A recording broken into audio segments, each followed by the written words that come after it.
Soyez salués. Mon frère, ma soeur, je viens vers vous ce soir parce que j'ai été envoyé par quelqu'un. Cette personne à qui tu as fait du mal, cette personne à qui tu as régné, cette personne à qui tu ne veux même pas écouter parler. Il s'appelle Jésus-Christ, le Fils de Dieu. Ne te rends-tu compte comment les années passent vite, les journées ne durent plus? Pose-toi des questions. La manière dont les journées filent et la mort cogne à nos portes. La position donc que tu occupes en ce moment me dérange, frère, sœur. Combien de fois as-tu repoussé les frères et sœurs qui venaient avec des prospectus pour t'inviter à l'église? Combien de fois as-tu repoussé des évangélisations en plein air? Combien de fois as-tu fermé la porte aux hommes de Dieu? La Bible nous enseigne que lorsque tu vois ton frère, tu as vu Dieu. Lorsque tu vois ta mère, tu as vu Dieu. Pourquoi as-tu repoussé ces frères et sœurs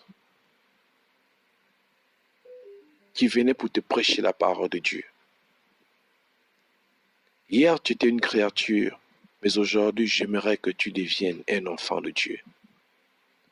Jean au chapitre 1 au verset 12 nous dit: à tous ceux qui l'ont reçu et qui ont cru à son nom, elle a donné le pouvoir de devenir enfant de Dieu.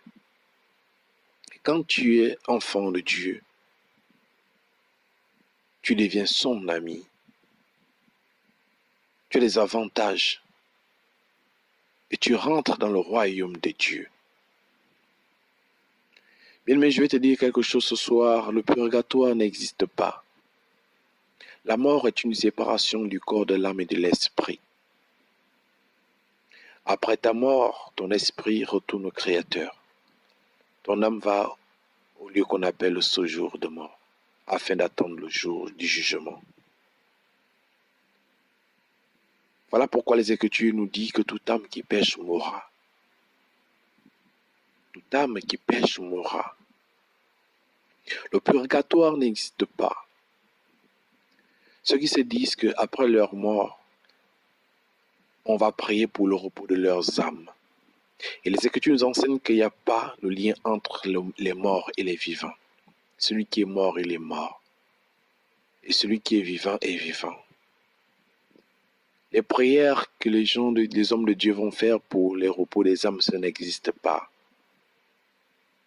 Si tu as tant fait du mal sur terre, tu vas répondre de tes actes devant Dieu. Mais je viens attirer ton attention. Peu importe la position que tu occupes en ce moment, peu importe dans les pratiques occultes que tu es rentré, tu peux encore retourner en arrière. Donne ta vie à Jésus. Accepte le Seigneur.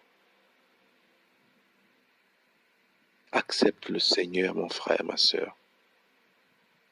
Quand l'occasion sera présentée, n'hésite pas, accepte le Seigneur. C'était mon message.